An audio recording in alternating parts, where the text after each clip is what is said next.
I was making tea when my phone buzzed with a message that stopped my breath mid-chest. "Your delivery has arrived," it said. But I hadn't ordered anything. I opened the door slowly, expecting maybe a wrong address, or some package meant for a neighbor. But what I found on the ground was a small, weathered envelope, yellowed with time and tied with a thin faded blue ribbon. My name was written on it, not my current name, not the name on my official records, but the nickname only one person in the world ever called me, Little Doe. My hands began to shake. Nobody had called me that since I was 10 years old. Since the night my mother vanished without a trace. For years I told myself she had abandoned me, that she simply chose to walk out and start a new life without me. Some part of me always believed that because believing anything else hurt too much. I had built a life around the silence she left behind, graduated, worked, tried to fill my empty spaces with routine, not courage.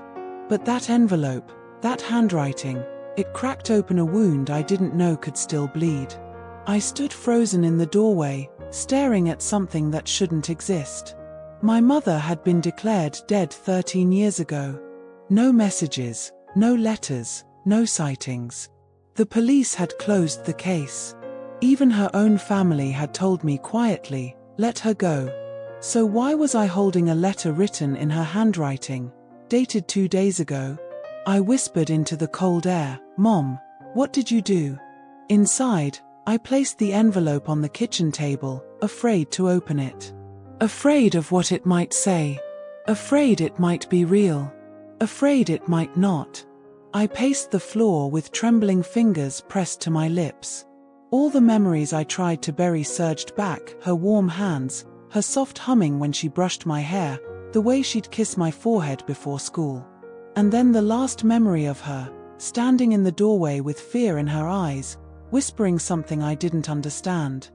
"If anything ever happens, Little Doe, remember I always loved you." That night she disappeared. No body. No clues. Just gone. My heart pounded as I finally sat down and reached for the envelope. The paper felt fragile, as if it had survived something terrible. The blue ribbon came undone easily, and then I slid out a single folded sheet. Her handwriting hit me like a punch. "Little Doe, I'm sorry I couldn't come back sooner." The words blurred instantly through my tears. My mother, alive, apologizing. I kept reading. "You must be angry. You must hate me. You have every right to. But you must also know, I didn't leave you. I was taken." My breath stopped. Taken? I promised I would protect you, even if it meant disappearing. They wanted you too. They still do. I pushed my chair back in shock so sudden it scraped across the floor. Who wanted me? Why? What had my mother gotten entangled in? The letter continued, each word colder than the last. "I can't explain everything yet. But if you received this letter, it means they found me again. And this time, I might not escape." My chest tightened painfully. I gripped the table for support. "Go to the place where I used to take you on your birthdays. The one only we knew. Look under the third stone near the oak tree. I left the truth there." I heard ringing in my ears. That place, the quiet forest trail behind our old house. A place no one else knew we visited. A place she used to say was ours alone. She ended with, "I love you more than my own life. Forgive me if you can. Your mother, always." I pressed the letter to my chest, sobbing into it as if she could hear me. My mother wasn't a ghost from my past anymore. She had been alive all these years. Hiding.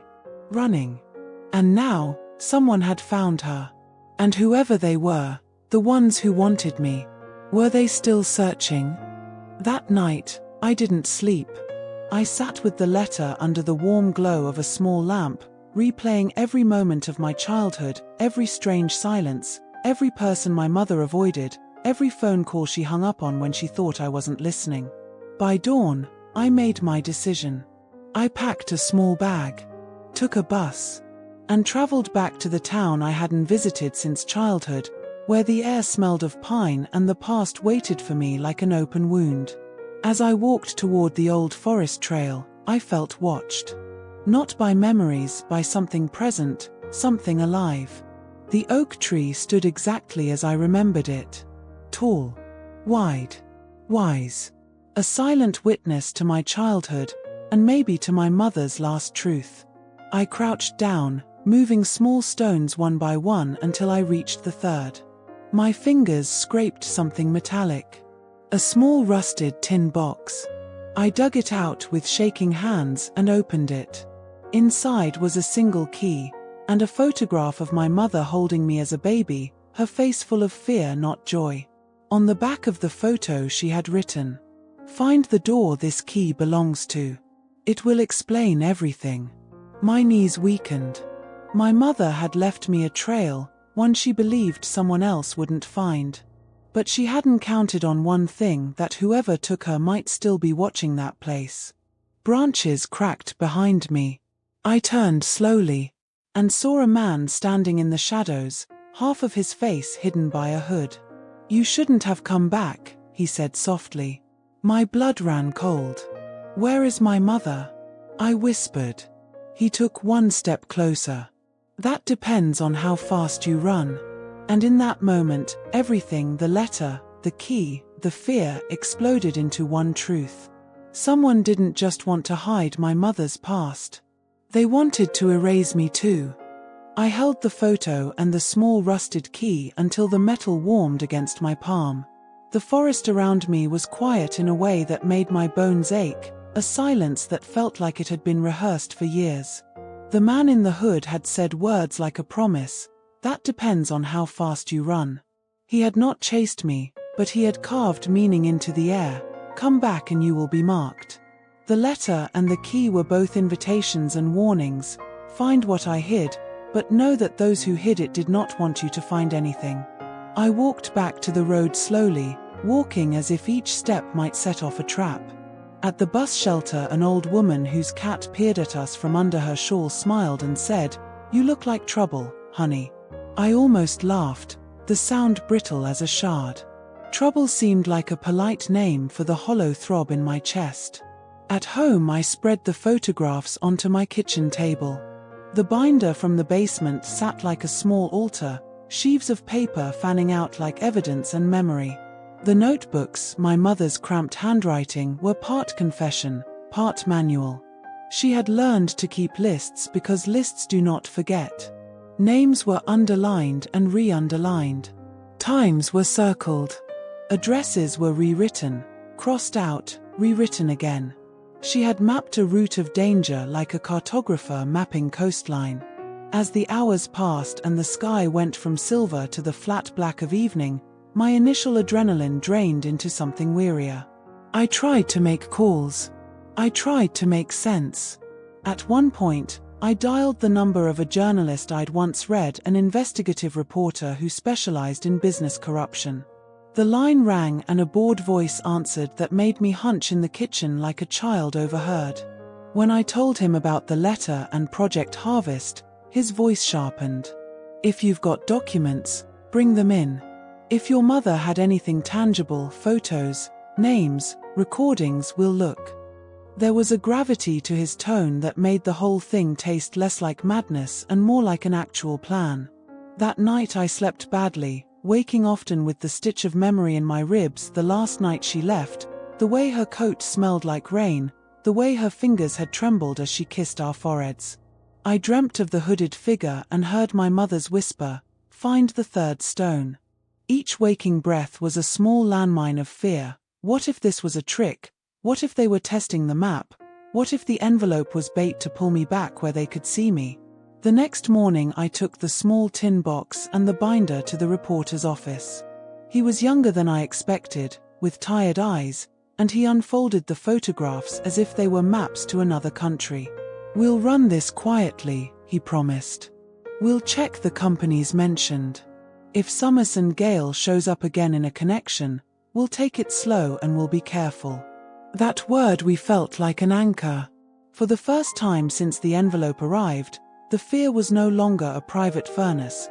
There were people who would keep an eye out with me. But there was also danger in telling someone else. Secrets protected people. Exposure put targets on backs. Over the next week, we worked slowly. He called another journalist friend who specialized in records, and together they began to trace the receipts mentioned in the notebooks. Our tiny team, me, the reporter, the record specialist, felt like a band of ragged detectives. I handed over the rusted key, the photograph, the binder. We copied pages, scanned photographs, and made lists. They were professional in a way that made me both hopeful and ashamed. Hope because I was no longer alone, shame because for years I had kept the question to myself and had pretended that ignorance would keep me safe. At night, I went back to the oak tree again, half convinced the hooded man would appear, half convinced the whole moment had been my mind's cruel rewind of old fear. I forced myself to remember scenes that felt inconsequential then but which could matter now: the length of the van's tread, the smell of diesel in the alley, a license plate with one smudged digit. The more I looked, the more pattern emerged. My mother had left faint tracks, like a woman tearing pieces of herself and distributing them like breadcrumbs, trusting I might someday be hungry enough to follow. Then the calls increased. A neighbor remembered something else: a fire under a bridge the winter she vanished, a man stepping out of a car the day after, a voicemail my father had deleted. Details that when strung together created a thin rope we could hold on to. But with each revelation, the fear ratcheted up, not down. We began to spot someone watching me from across the street, an unremarkable man with a briefcase who always seemed to be a few steps behind. I would see him standing at the corner when I returned from a grocery run or sitting across from me at the cafe where I worked for a few hours. He vanished whenever I looked directly, but always returned like the tide. One evening, when I was printing copies of the notebook pages at the reporter's office, the door clicked and the man from the corner stepped in. I felt cold all the way to my bones. He wore a plain suit and a face that could be any face. Our reporter, sensing the tension, stepped forward boldly. "Can I help you?" he asked. The man's eyes flicked to the photographs on the table, to the notebooks, to me. He smiled thinly. "Just looking for someone I used to know," he said. His voice was practiced. "Is she here?" My mouth was dry. I glanced at the reporter, whose hand had gone to his phone to call the police. The man turned and left without another word, no argument, no attack. He walked out into the street like a man leaving a shop. But as he passed the window, he paused and looked straight at me, and for a moment our eyes were locked.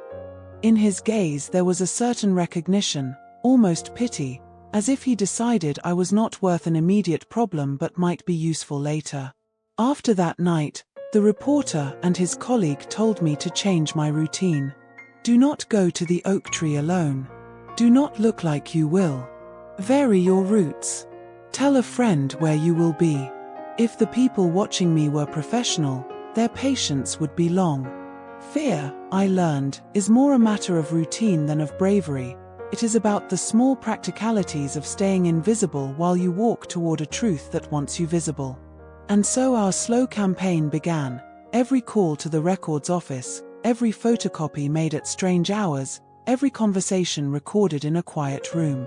We found references to Project Harvest in old municipal files, an innocuous name stamped on budgets, a placeholder for research grants, a footnote in a health board meeting. Neither the town nor the companies wanted to expand on what Project Harvest entailed. But in the notebooks, my mother had drawn a web: clinics, donations, a ledger entry that connected a board member to a research facility 20 miles away. One afternoon, while sifting through the notebooks at the reporter's apartment, I found a small scrap of paper stuffed between pages. It was a postcard from a seaside town, a sentry's scribble on the back: "If they come for you, go to the lighthouse and wait for the man with the scar." The note was so small and odd it could have been meaningless. But I couldn't stop thinking about a scar. My mother had always said scars were like stories etched under the skin. They were proof you had been where it hurt. That night, the man with the briefcase watched me from the cafe window again. I looked at him directly, not with bravado but with exhausted calculation, and he moved away. Maybe he wanted me to know he could find me at will. Maybe he wanted to show me whose street I was treading on. A week later, the reporter called with the first major lead. The records linked Summers and Gale's shell company to a private lab in the old industrial section outside town. The lab had been listed in a grant application under a name that meant nothing to ordinary people. But our reporter had a contact who used to work there. He met us in the back of a diner and spoke carefully, then slid me a phone number whispering, "Tell no one." Even then, at the bottom of the cup of coffee I fumbled with, the reporter's hand squeezed mine. There were people who would help us, but there were also people who counted on us, not knowing how many. I went home that evening and lay awake until dawn, the letters and notes and keys spread out like evidence under the bed. I thought about the man in the hood and wondered what he had told my mother. Had they been bargaining? Had he offered her a way out? Had she trusted him? Every time I tried to pin something down, the world seemed to slip sideways. But one truth remained: my mother had not chosen to leave. She had chosen to hide, and she had left the map for me to find if I was brave or foolish enough to look. When the sun rose, I felt older and more dangerous in a way I could not yet explain. The letter had become a tremor turned into a quake. What it had started could not finish quietly. The binder had opened a door I could not shut. The world had made a bargain with my mother and then tried to buy her silence. Now, my mother's handwriting had called me back to collect the bill. I didn't think. I ran. Branches slapped my face as I sprinted down the forest path I once loved. My lungs burned, my legs shaking, but the sound of footsteps behind me kept me going. He wasn't rushing, just following. As if he knew I couldn't escape. As if this was a game he'd played before. I burst out onto the main road, nearly colliding with a passing truck. The driver honked angrily, unaware he had just saved my life. The man in the forest stopped at the tree line, his hood still casting a shadow over half his face. He wasn't hiding. He was letting me know he could reach me whenever he wanted. But he didn't step out onto the road. He simply lifted one finger to his lips. A warning. A promise. I stumbled backward and ran toward the bus stop, my heart beating like a trapped animal. When I finally boarded the bus, I collapsed into a seat near the back, clutching the rusted tin box so tightly it cut into my palm. The bus pulled away, and through the dirty window I saw him still standing there, watching. Unmoving. Patient. He knew who I was. He knew I would return. And he knew exactly what message he wanted to send. Back in my apartment, every shadow felt alive. Every sound felt targeted. I locked the door, then pushed a chair against it, then checked every corner twice. Only after half an hour did I place the key and the photograph on the table. The key was old. Ornate. Not for a house. Not for a safe. Something older. Something hidden. "What were you hiding, Mom?" I whispered. The photograph drew my attention again. Not because of what was written on the back, but because of something I hadn't noticed the first time. Standing behind my mother in the background was a blurred figure, someone watching her. I zoomed in with shaking hands. A man. The same silhouette. The same hooded posture. The same shadowed face. He had been following her even then. I dropped the photo on the table as a cold wave washed through me. My entire life had been built on a lie. My mother didn't abandon me, she tried to save me. But from who? And why me? The answer began to form somewhere deep inside my fear. Something in her past. Something she saw. Something they couldn't risk leaking. I picked up the key again. It was heavier than before, as if it carried not just metal, but memories.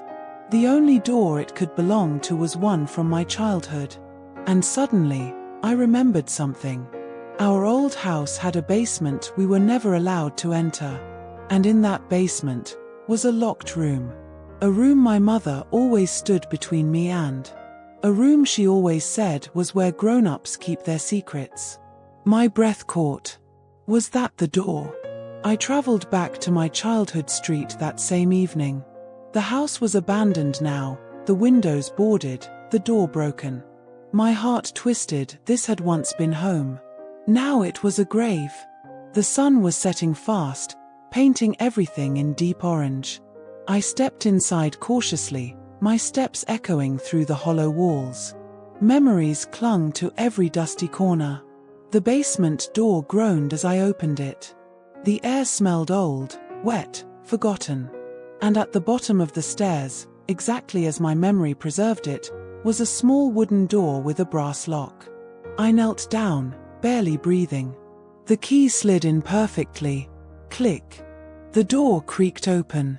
Inside was a small room covered in dust. But the first thing I saw wasn't the shelves, or the papers, or the old suitcase. It was a wall covered in photographs. Pictures of me. Pictures of my mother. Pictures of men watching us. Pictures of cars following us. Pictures taken from a distance, from behind trees, from rooftops. My whole life documented by strangers. I stumbled back, hand over my mouth. The second thing I saw was a large black binder on the table with my mother's handwriting on the cover. If anything happens to me, for my daughter. Inside were newspaper clippings, typed reports, handwritten notes, and pages marked confidential. The deeper I read, the colder I became. My mother had been working as an undercover witness for a criminal investigation. She had discovered something immense. Something dangerous. Something that threatened very powerful people. And those people had given her a choice: disappear or die. And if they couldn't find her, they would take me instead. My hands shook uncontrollably as I read the last page she had written. They told me they would wait. They told me one day they would come for her. If I can't be there to stop it, let this be my shield. I dropped the binder. They were coming. They had never stopped. And the letter I received meant only one thing: my mother had run out of time. The binder had been heavier than I expected. After that first frantic hour when panic turned me into a runner and a child again, the weight settled into my hands like a slow, grim responsibility. It was as if by touching her careful, frantic notes, I was taking up a duty that had been written in her script. It was a duty I had not asked for, but here it was. The world seemed somehow divided into the time before I opened the basement door and the time after. The second epoch required a different kind of stamina. I decided then not to tell everyone everything. We had the reporter and a few quiet allies, and that was all I could risk. I started to change small things, addresses in my head I hadn't thought of in years, names of 2 women who had once helped my mother with craft fairs, and a man who had driven for Summer and Gale and who left town when the whispers grew loud. Feathers of memory gave way to maps. Each bit mattered. Each person could turn out to be a friend or a threat. We called one old contact who used to fix vans for Summer and Gale. He answered like a man who had been expecting the ring at his door for years. His voice was cautious. I used to fix their vans. Big white ones. We used to crack jokes about the mud on the wheel arches, but then I left. You don't want to know why I left. He agreed to meet in a parking lot, behind a hardware store, at dusk.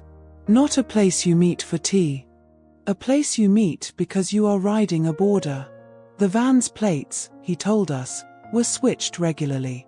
Some were swapped that night for plates that matched the candling of a farm company.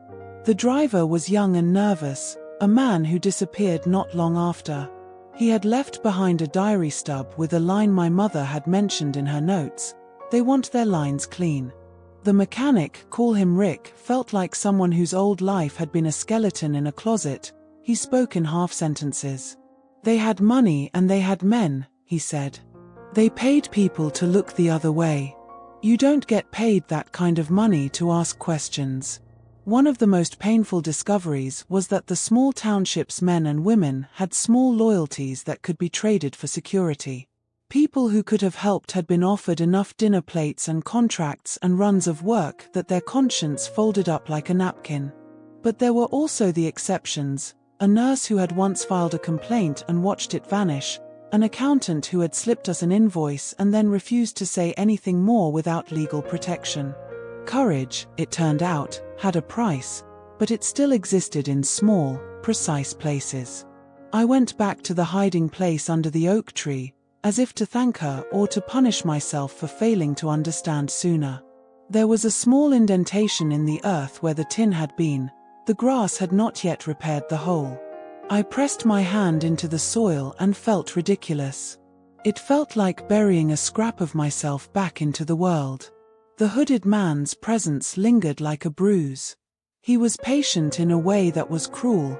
He didn't have to sprint to make a point. He could wait. He could watch the slow erosion of my courage. That knowledge was paralyzing. It meant we were dealing with people who always considered the long game. They had not simply broken lives, they had built strategies to make those lives silent forever. During this phase, sleep became a currency I spent too easily. I wrote down names and alerts, printed pages for different people, and then I hid them inside the lining of my coat, in a place only I would know. Night felt busier than day. I would take drives with no destination, just with the binder on the passenger seat, as if the motion of the cars could erode the thick fear within me. Sometimes the radio played and the world whispered on as if nothing had ever happened. We received another lead from the journalist, a whistleblower, someone who had been living in another town under a new name. He had been an administrative assistant in a research facility connected to Summers and Gale and had left because he could not live with what he saw. He agreed to meet in the back of an empty church at midnight because fear still made people pick old, hollow sanctuaries as places of truth. He came with a folder and a can of breath that smelled like old cigarettes. They washed patient records and used numbers instead of names, he said. His hands shook with the memory of things that were not allowed to be said aloud. He gave us copies of ledger transfers showing money moving through ridiculous service companies, landscaping, agricultural suppliers, printing shops, shells to launder cash from grant money. He told us of contracts tied to Project Harvest and of a man called Cole, an executive who had a way of making people look away. Armed with this, the reporter did the one thing that would make our small effort climb into view. He published a soft exposure piece. Not a headline screaming the names, but a careful, slow piece about a company whose financial irregularities had been so persistent that anyone who looked twice would notice. The article called for transparency and quoted the documents we had, and that forced the machine to cough. Phones rang. Lawyers typed. People's faces in town turned at the mention of Summers and Gale like windows opening in a storm. The public pressure created a crack. A young driver came forward with testimony about a van and the day my mother disappeared. It was a small victory that smelled like sour coffee, an exhausted victory.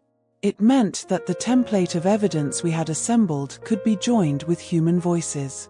We had sting operations and quiet interviews.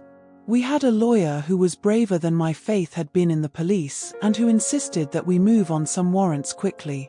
We saw the first arrest notice posted like a funeral announcement. Men connected to the firm's subcontractors did not sleep as cleanly. A small part of the machine that had swallowed my mother began to wail. But danger has a way of answering in kind. The same week the first arrests were made, a car rear-ended my vehicle in the parking lot of the grocery store. The damage was trivial, but when I stepped out, two men I recognized watched me calmly. When I called the reporter and told him, his voice was all steel. You need to disappear for a while. Get the key and the binder somewhere else, someplace no one can link, a safety deposit box, a friend's house out of town. You are not safe. I did what he said. I took the binder, the key, the photographs, and I placed them in a bank box under an assumed name. The act should have felt freeing, like emptying a heavy bag, but instead it felt like handing over all the proof to a vault where even I could not easily touch it. It was safer, yes, but it was also a relinquishment. The world had become a ledger of things I could not keep close without being seen. In those dark weeks, even small kindnesses felt miraculous. A woman in the library who folded towels for victims and handed me a card with resources, a neighbor who brought soup and didn't ask questions. Community, at last, arrived like scattered light. That light allowed me to breathe in ways I had not permitted in years. But it did not erase the hollow inside where my mother's absence had been. One evening as we were compiling the next set of documents, the reporter paused, looked at me, and asked the question that had been quietly moving under all of our plans: if we catch the men in suits, will that bring her back? I looked at him, the binder open between us like a wound. The answer was both obvious and cruel. No, I said. But it will stop them from taking someone else. That night I realized that vengeance was not the currency of healing, prevention was. My mother's map had been less about revenge and more about drawing a circle of safety markers she had left because she had hoped to buy time for me. The binder's notes had been a blueprint for defense, not just accusation. My task had changed from unearthing to safeguarding, from blaming to protecting others who might be vulnerable. Children, women, families who might never know they carried a marker the project wanted. So we expanded the mission. We began teaching at the community center, quietly, in the evenings, 2 sessions a week about knowing legal rights, about recognizing manipulative power, about keeping money and documents safe. The irony was that while my own life had been invaded by those very forces, I was slowly learning to arm my neighbors with knowledge. My mother's work had become the seed for a different kind of defense, an empowered neighborhood. And still, sometimes at 2 in the morning, I would wake with my mouth dry, the smell of diesel in my nose, and the memory of my mother's scent as she left the night she disappeared. The binder remained under lock and key, but the pages had changed something inside me. They had made me have to speak out, to trust, to act. In doing so, the truth that had been hidden for decades started to fracture the world that had made my mother an invisible casualty. It was not quick. It was not clean. But the slow burn of exposure began to feel like a match held to an old, dry cloth. Eventually it would light. I don't remember how long I stood in that small hidden room, surrounded by pieces of a past that had been stolen from me. The air felt heavy, almost suffocating, as if the walls themselves remembered the fear my mother lived through. Every photograph was a punch to the gut: me at school, me in the yard, me walking with my mother, always with a shadow behind us. Whoever watched us for years. When I finally found the strength to move, I picked up the binder again. There were pages filled with my mother's handwriting, rushed, shaky, determined. They won't stop. They need me silent. They need my testimony buried. I flipped to another page. If they ever find this room, everything ends. If my daughter finds this room, it's because I failed. I pressed my hand over my mouth to keep myself from sobbing. My mother didn't just run. She didn't just disappear. She fought. She fought alone. She fought while being hunted.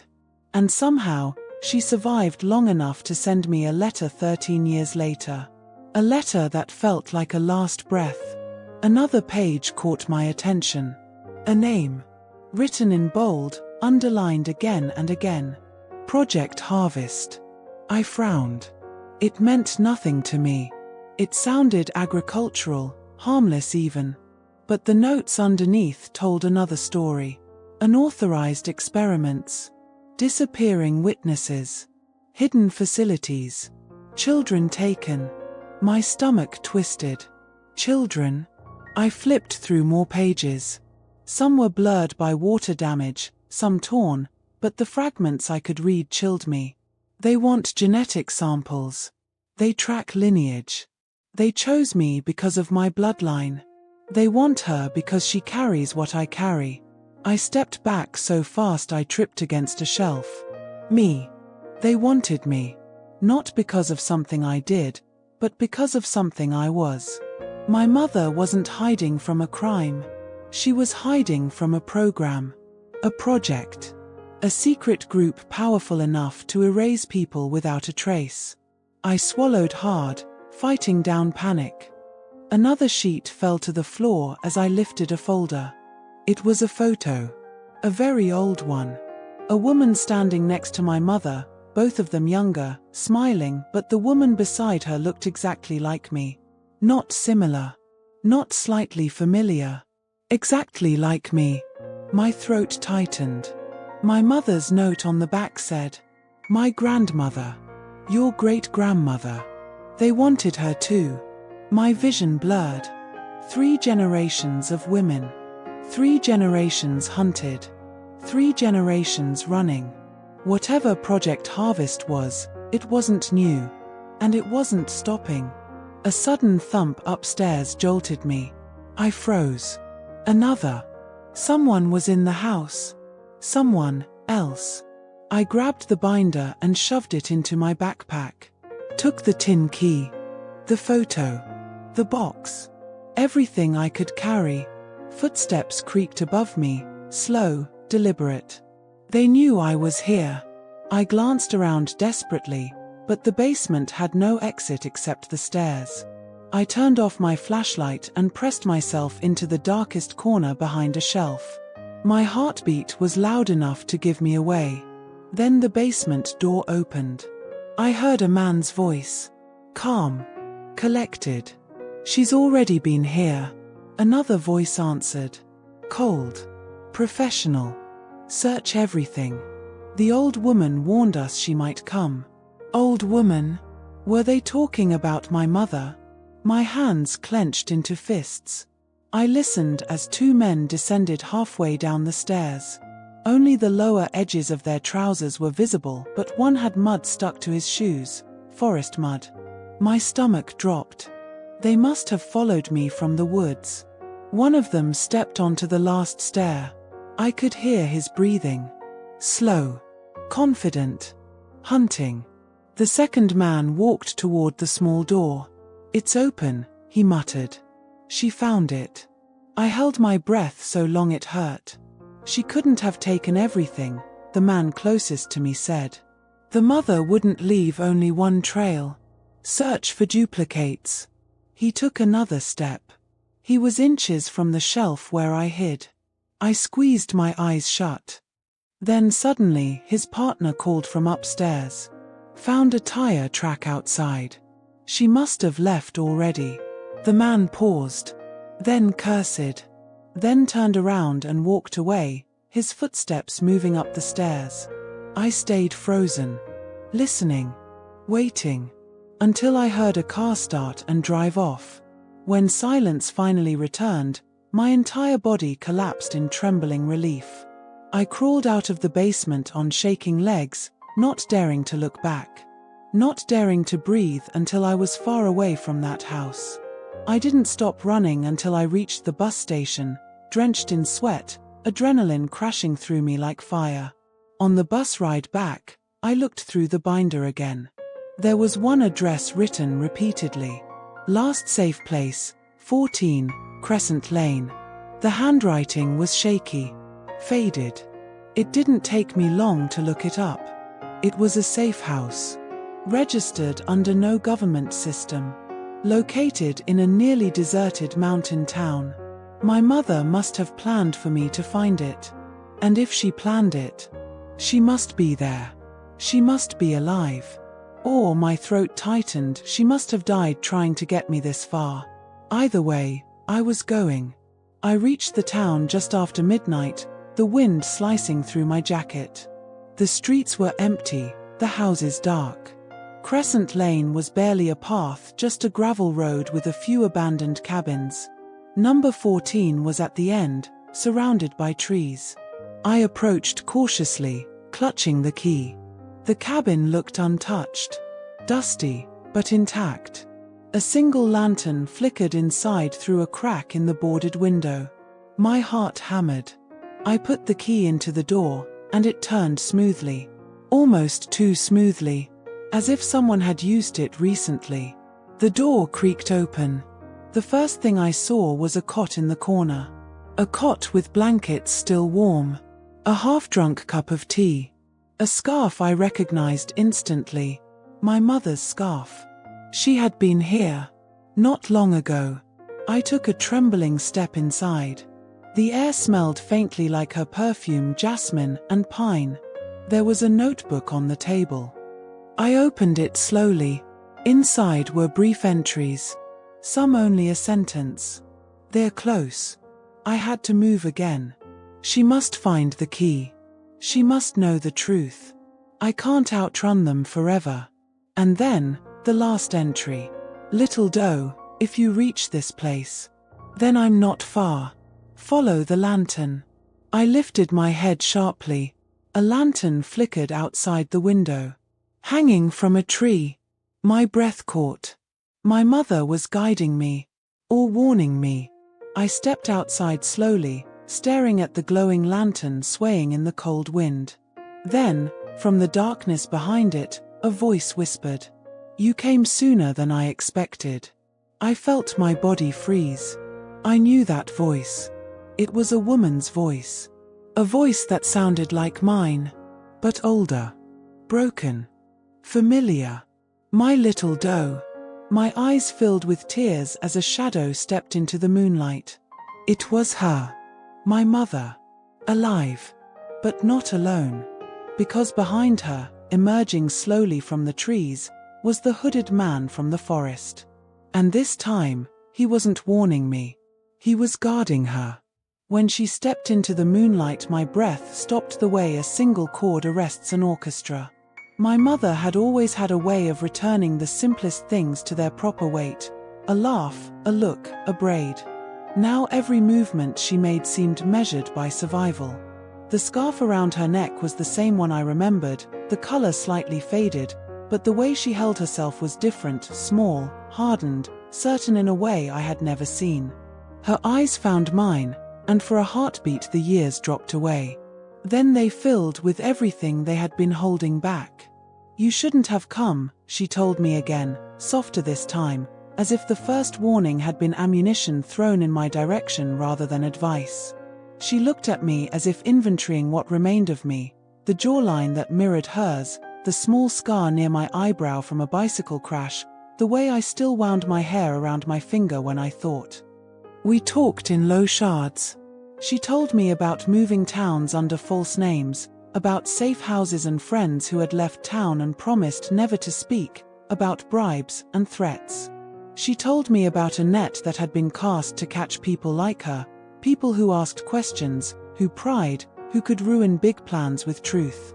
How they used money and fear together, money for mouths and fear for movings. She told me that the hooded man had been one of her bargains. He was neither true nor false. He had been an arrangement, a man who protected her from some predators and reported for others. There was no black and white in his shape, only the grey of necessary alliances. He kept me alive when I needed to escape, she admitted. He also owes them favors. Her voice broke on the last word. I wanted to reach out and touch her face, to smooth out the years, to wish away what her life had been forced to become. But I knew the touch would change nothing. It would only make the memory of the old tenderness sharper and more painful. We sat on the cabin floor and she showed me documents she had kept close. There was a page I had not seen in the binder, a list of names and dates connected to a facility not far from where Summer and Gale had once been building. People went missing. Sometimes money replaced silence. Sometimes people disappeared to other towns. Sometimes the police looked the other way because the paper trail had too many blank spaces. But the woman in front of me had not stopped documenting. She had whispered names like a litany to stay sane. Why the lighthouse? I asked later, because that small scrap had been the only instruction she left in the moment we'd been separated. Her fingers trembled as she explained that the lighthouse had once belonged to a woman who kept notes for those who were being hunted, an archivist of the lost. The man with the scar had been a courier between safe places. He had a limp now, she said, and a way of recognizing someone who had been on the run. The hooded man, who in daylight had a plain face and a job I still didn't know, sat just outside the cabin, leaning against a tree and listening. When he spoke to my mother, it was as if they practiced sadness together. He had been the muscle she could not have had alone, the reminder that sometimes survival required an unsavory companion. We did not have long. Footsteps crunched in the dark beyond the ring of trees. My mother's lips pressed thin. "Go," she told me, and the word was both command and pleading. She passed me a small bundle with cash and papers I had not expected to see, photocopies of hospital logs, a photocopy of a birth certificate with the same odd signature over and over, documents that pointed toward an enormous program that had been seeded under the public face of progress. They had used science as cover and greed as motive. I ran then, not because I was cowardly but because I had been instructed. I fled down the path with the lantern eye of my fear. Behind me, the night felt thicker and more alive than it had before, as if it required an audience to carry on its cruelty.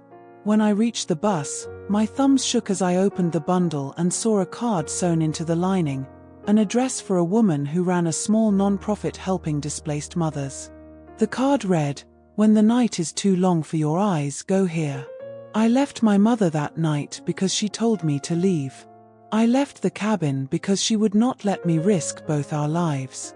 I left with keys, documents, photos, and a new kind of grief that felt like both a burden and a flame to carry.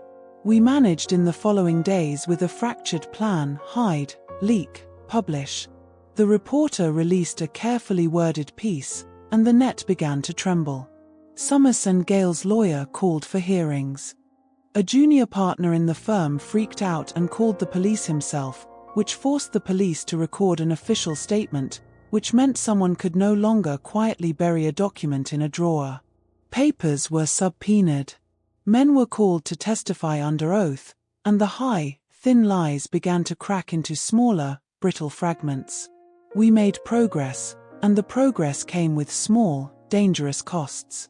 A local man who once worked with my mother and who had been too terrified to speak out suddenly approached me at a hardware store and handed me a small brown envelope. "She would have wanted you to have this," he said, eyes darting. Inside was a burnt matchbook with initials and an address scrawled in ink. He mumbled that he had kept it safe because she had asked him to when she left town.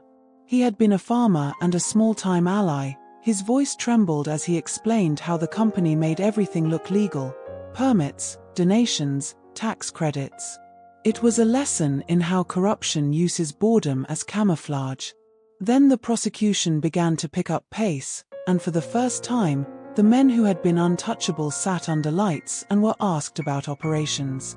The courtroom was a theater of small humiliations and larger revelations. A ceaseless parade of testimony outlined payoffs, hush-money invoices, and the misappropriation of funds. It became harder and harder for the local officials to avert their eyes. The project that had been named politely to investors as research into genetic markers began to look like something more monstrous. The more public scrutiny increased, the more leaks appeared: names, lists, private transfers. It is a curious thing. Once you pierce one pocket of darkness, all the shadows begin to tremble. But justice was not linear. When a large arrest happened and a board member was taken into custody, we thought the hardest part was over. Instead, a new and uglier tactic began: public smears and targeted threats. Anonymous calls to friends, letters with insults, vandalism. The men who were losing their power lashed back with the tools they had: pressure, money, and the ability to make a life uncomfortable enough you would rather disappear. In one of the worst moments, someone poured a bucket of gravel across my mother's hiding place at the lighthouse, as if to say, "There is nowhere safe from us." And yet even in the ugliness there were gestures of human tenderness. A woman from the non-profit, who had small hands and soft eyes, came to me one afternoon with a paper bag full of fresh bread. She did not ask questions. She had seen too many blooded lives to waste time on interrogation. She simply sat with me and said, "You must breathe. Courage needs air." I realized then that bravery is not only about actions on the ground but also about the presence of someone ordinary offering bread. Finally, the day arrived when the prosecution had built a case strong enough to force charges. The courtroom shuddered when the judge read the list. A long chain of names meant that the idea of Project Harvest was no longer a rumor but a file. It felt like the earth beneath certain men's feet had opened. That morning I sat alone in a small hallway and realized I had missed the smell of my mother's kitchen, the scent of spices and cleaned counters. I missed her in ways I had stopped missing her, with a small, constant ache. When the case began to close in the weeks that followed and the men were arrested, there was no exultation in my chest. The arrests were a terrible and necessary business. My mother's name appeared in affidavits as a source, as someone who had given scraps of truth and who had paid the largest price for it. The judge was careful, the prosecution deliberate. Then, when it was all in motion, there was an evening where I opened a letter in which my mother wrote that she had hoped for more time. She wrote that the people had whispered to her about the order of things and that sometimes the order of things breaks bones. Her handwriting trembled on the paper when she wrote she was tired. She wrote in a way that made me ache. "If they drag me down for telling the truth, I have to know you will live." The ink blurred under my thumb and I placed the paper back into the binder like a relic. A month later, on a rain-washed morning, we received the news that would form the next part of our lives. Someone had found remains in a reservoir. Teeth records would not lie. They told me it was my mother. The relief that came after, if relief it could be called, was raw and terrible. It was not closure. It was a confirmation of what she had feared. She had been taken, she had been ended. The law had punished some of the guilty, but it could not call back the years. The day of her memorial, the town gathered in quiet, and a hush folded itself across the park like a blanket. People I had not known spoke about her bravery. Old neighbors admitted they had noticed things they should have not. They apologized like fragile men. We planted a tree near the lighthouse, its roots digging into a soil that had been witness to so much. When I placed the charm bracelet from the box into the earth, the soil swallowed it, and for a second I felt lighter because at last we had given something back, a name, a grave, a place on a map. After that, life did not return to the shape it had been before. Things had been shifted, rearranged, and the cracks in the town made space for new conversations. My mother lived in people's stories. She became a lesson. But for me, she lived as a whisper under my tongue, an instruction and an ache. I found that while justice had altered the landscape, it had not healed the living. It had only given us a measure of safety and some legal consequence for a life gone too soon. I took one stumbling step forward, unable to speak. My mother, after 13 years of silence, of fear, of running, was standing right in front of me. Her hair thinner, her frame frail, her eyes hollowed by exhaustion, but unmistakably hers. The same eyes that once watched over me with warmth were now clouded by secrets and pain. "Mom!" My voice cracked like a child's. She reached out a trembling hand, stopping just inches before touching me, as if afraid she would break me, or break herself by knowing I was real. "My little doe," she whispered again. "You shouldn't have come. I wanted you safe. Far from all this." Anger, grief, relief, love, everything collided inside me. "You disappeared," I said, barely breathing. "You left me alone." Her face contorted with agony. "I know," she whispered. "And I have died every day since for it." But the hooded man stepped between us slightly, protective or possessive. "This reunion cannot last long," he said quietly. "They're already tracking movement here." I backed up instinctively, fear prickling my skin. "Who are you?" I asked him. Before he could answer, my mother grabbed my hands. "He's the reason I'm still alive," she said. "But he is not here to save you. His loyalty is divided." He didn't deny it. His silence was confirmation enough. I don't understand, I said. Why were they following us? What is Project Harvest? Why me? My mother exhaled shakily. Because we carry something they want, she said. Something we didn't ask for. Something passed down through generations. They've monitored our bloodline for decades. I shook my head. What does that even mean? Your great-grandmother was part of a medical study, she said. Not by choice. They discovered a unique genetic marker in her blood, one that heightened memory, resilience, healing. They saw it as a pathway to creating stronger humans. I felt cold. They followed her. Then me. Then you. But why hide? Why run? Her eyes darkened. Because when she resisted, they killed her husband. When I resisted, they tried to take you. I staggered, the truth crushing me. You were never safe, she whispered. And the moment I realized they would use me to get to you, I disappeared. Tears spilled down my cheeks. You should have told me, I whispered. I couldn't, she said, her voice trembling. If you knew, you'd be hunted too. They needed ignorance as much as they needed blood. The hooded man suddenly stiffened, turning toward the trees. They're here, he said. My mother's breath hitched. No, she whispered. Not yet. I looked around frantically. We have to leave. There is nowhere left to run, my mother said softly, cupping my face. Not for me. What do you mean? She smiled sadly. Tragically. I led them away as long as I could. The moment you found the key, they knew you were involved. They accelerated their search. The hooded man stepped forward. They want her, not you, he said, looking at my mother. You're the original source. She's the descendant. My mother straightened. Fragile but resolute. Then take me, she said quietly. No. I shouted. She turned to me with the gentleness I had missed all my life. I never wanted you to inherit this nightmare, she whispered. I bought you 13 years. 13 years of freedom. I can buy you more.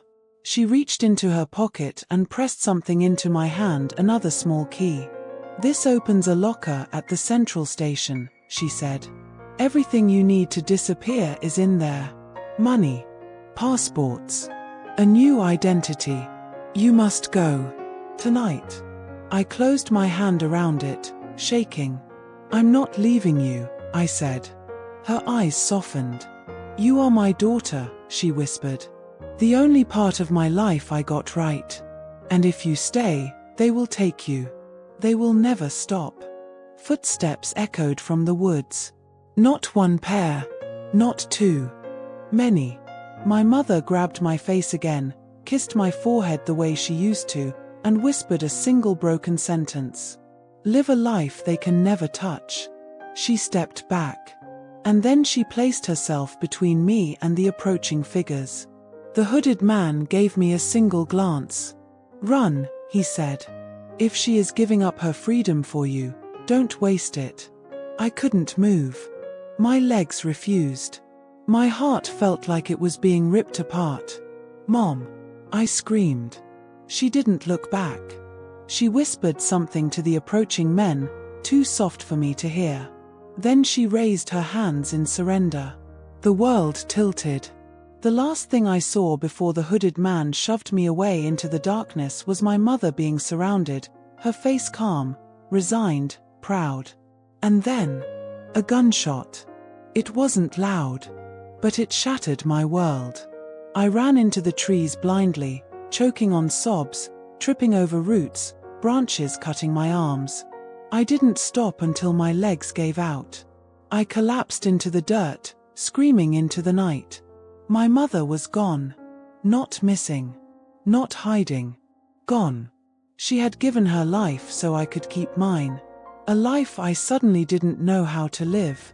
Hours later, days maybe, I reached the station, clutching the final key she had given me. Inside the locker was everything she had promised. A passport with a new name. A stack of cash. A note written in the handwriting I loved more than anything in the world. My little doe. If you are reading this, then I'm gone. But you are free. Live long enough to grow old. Grow happy. Grow safe. They cannot chase what they cannot find. You are more than your blood. You are more than what they wanted. You are my daughter. And that is enough. Today, I live far from where I was born. Under a name that isn't mine, in a town where no one knows my face or my story. But every night, before I sleep, I think of her. The mother the world erased. The woman who carried a secret so heavy she had to disappear to protect me. The voice that called me little doe.